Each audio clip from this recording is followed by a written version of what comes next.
Hi guys, ఈవేళ మా అమ్మ చేతి స్టైల్ టమాటా బాత్ చేయబోతున్నా. ముందుగా స్టవ్ వెలిగించుకుందాం. 1 టీ స్పూన్ ఆయిల్ని స్ప్రెడ్ చేసుకుందాం. కాజు వేసేసుకుందాం.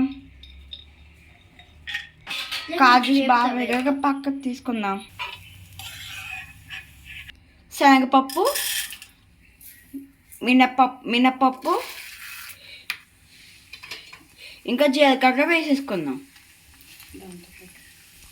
దాంతోపాటు ఆవాలు వేసుకుందాం.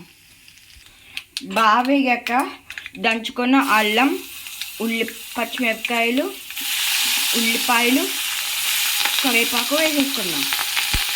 దీన్ని కూడా బాగా వేపుకుందాం. ఇప్పుడు బాగా వేపింది. ఇప్పుడు టమాటాలు వేసేసుకుందాం. ఇప్పుడు ఉప్పు వేసి బాగా మగ్గనిద్దాం. ఇప్పుడు మూత తీసి చూసుకుందాం. బాగా మగ్గిపోయింది ఫ్రెండ్స్. 1 కప్పు రవ్వకి 3 గ్లాసులు వాటర్ తీసుకుందాం. దీనిలో కొంచెం పసుపు వేసుకొని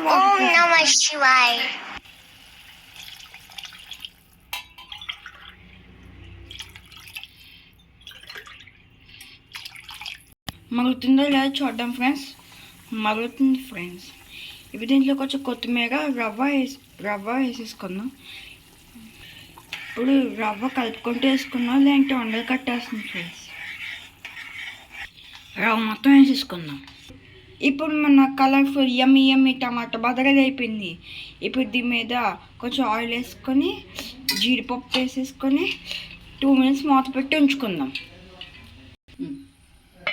ఇప్పుడు స్టవ్ కూడా ఆఫ్ చేసేసుకుందాం. 2 మినిట్స్ తర్వాత మూత ఓపెన్ చేసుకొని సర్వ్ చేసుకొని చూద్దాం.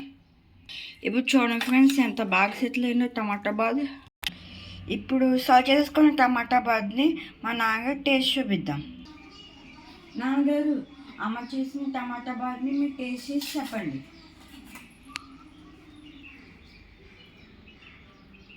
అరోమా సూపర్ ఉంది.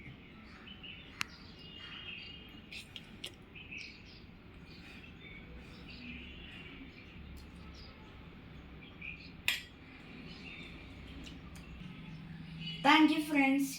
మీరు కూడా ఈ డిష్ ఎలా ఉందా అని కామెంట్ చేసి చెప్పండి.